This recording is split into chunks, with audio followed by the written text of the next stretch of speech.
iPads are here. We recently acquired 2 brand new iPads thanks to a grant from the NJAET. So I'm here to explain a little bit about how you can use them in your classroom and why you should use them in your classroom. Hopefully there'll be more coming down the pike, but for now, if you're interested in renting one, there are a few good things to know.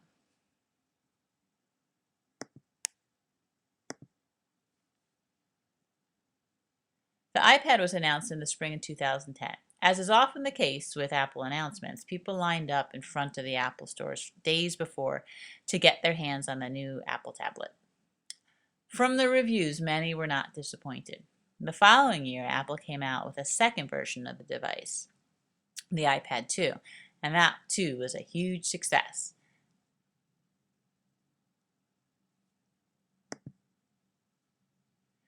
iPads are considered tablet computers. Other manufacturers have developed similar tablet devices.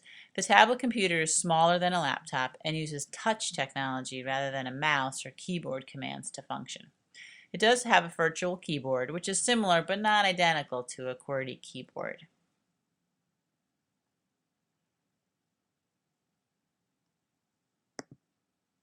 The iPad has several benefits compared to a desktop or laptop computer.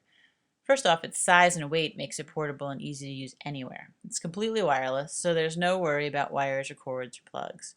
And the battery life is much longer than a laptop computer, so you can be untethered for days and not have to charge your iPad. One of the biggest differences is the applications or apps that can be used on the iPad. With a traditional computer, software applications were loaded or sometimes downloaded onto the computer. Well, the iPad uses apps from the iTunes App Store, and they can be installed in a few clicks. Apps are constantly being created and updated. Many are relatively inexpensive, and some are even free. So the phrase, "there's an app for that," is pretty accurate. There's currently over 500,000 apps in the App Store. That's a lot of apps. If you've never used an iPad, don't worry. They're fairly simple to operate, and the kids will be more than happy to help you. So use their knowledge and expertise.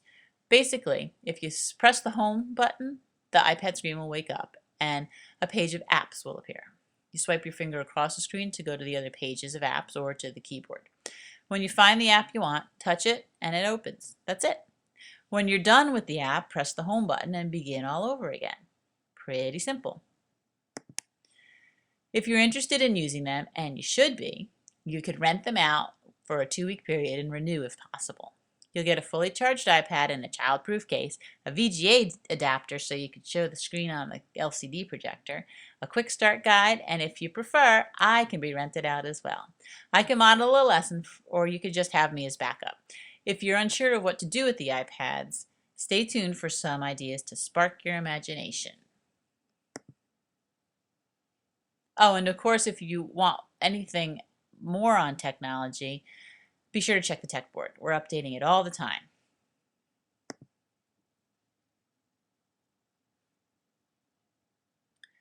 It's probably not a surprise to you that your students don't pay attention very well. They really don't like working alone. They talk when they shouldn't be, and rules don't seem to apply to them. And they don't read directions, they just plunge right into the activity. They seem more confident of their ability than you feel they should have, and whatever you seem to say to try to change their behavior, they seem to just shrug it off like water off a duck's back. Well, here's the reason why. They're what people call the net generation. They're born into technology and they were using it before they could even walk. So these people who use technology almost every waking moment out of school don't often use it during the 6 hours they are here in school. Some of you might scoff when I say this, but they will be better learners if you teach them with technology. All the descriptors that I first mentioned are what typical net genners are: multitasker, social, analytical, resilient, and confident. So you can fight it, but you won't be reaching them with lectures and worksheets. Use technology to your benefit. You'll see a change in their behavior. We're going to look at each of the qualities now.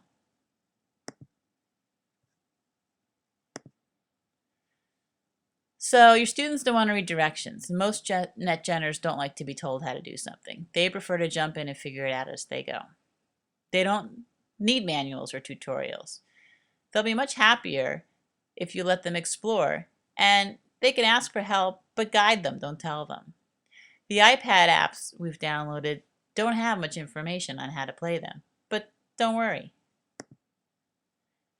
Your students today are also multitaskers, and they do homework while texting or listening to music, which seems impossible to many of us. Focusing on one task isn't comfortable for them.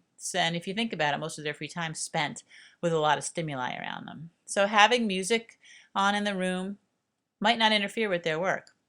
Silence isn't golden to a NetGenner. The iPads can play music from iTunes in the background while another app is open.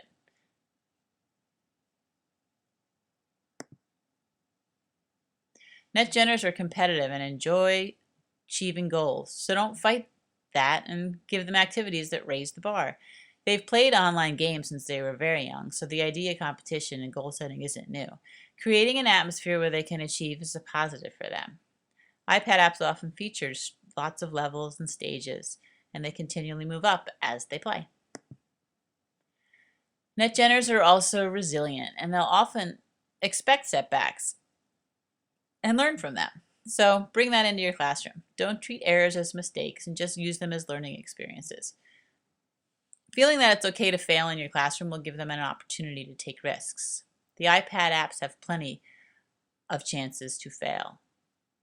Many of you have played Angry Birds and know what I mean. The generation is confident in their gameplay, and they often feel a lack of it in their school work. So if you introduce a device like the iPad, you'll see them work the same activities such as addition, make mistakes, but not lose any confidence. They have a positive attitude toward technology, so learning with it gives them extra confidence. They talk all the time. It's something that you hear from every teacher at every grade level. They're social creatures, and trying to put the kibosh on their chatting often frustrates everyone. Many iPads that allow for interactive gameplay, playing with another person, chatting through FaceTime, sending text through Message Center. The kids will be allowed to chat for a reason.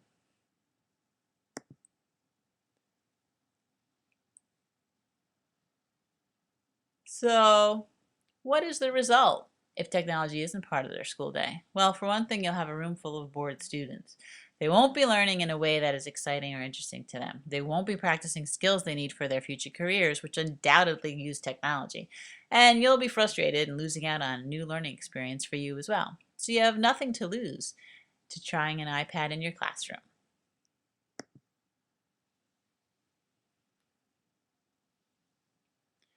Many of your students' future careers have not been created yet, but we do know they'll include technology. So we as teachers should give them the knowledge they need to become successful adults. It might seem like a long way away, but they should be learning with tools like the iPad to prepare for their futures.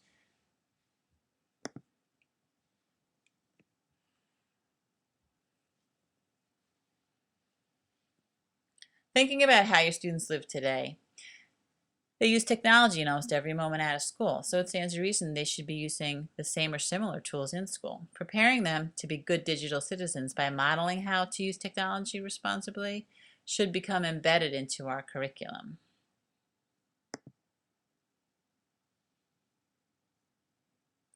You may feel that you aren't equipped to use the new tools and don't feel you know enough about them to use them with your students. While that might be true, there's an easy solution. Use your students' knowledge to help you learn.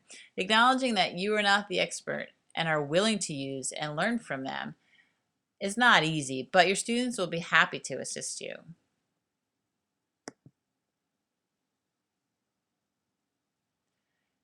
Keep in mind that using technology with your students will keep them involved in your lessons. You have nothing to lose. You'll stand a chance of losing them, though, in a sea of books and worksheets. So by now you should be convinced that using technology is a good thing. We'll spend a few moments focusing on what kinds of things you can do with an iPad. It's all about the apps. The iPads that we have available come with a wide assortment of apps for just about every subject, as well as productivity apps that can be used for any activity. So here are just a few ideas. How about reading a book together? Using iBooks, you can download copies of picture books and view them together through the projector. You can zoom in, you can highlight. It's very engaging and a great idea for younger children. You could also use the camera to take photos or videos of anything you're doing in your classroom, skits, experiments, and then you can share them with others online. With FaceTime, the app, you can chat with other classes that have that app. And it's sort of like 21st century pen pals. And there's a bunch of math apps that we have available on the iPads for counting coins, basic math, addition, fractions, even algebra. The productivity tools we have are whiteboard recorders. So you can record your notations or a lesson, say for example on how to regroup and subtraction, and then replay it as often as you'd like. It's great for reteaching, it's great for substitutes, it's great for children who are absent. Even apps like BrainPop and PBS Kids are on the iPads and you can view videos. And any apps you can find, fill out an application. We'll be happy to get that app.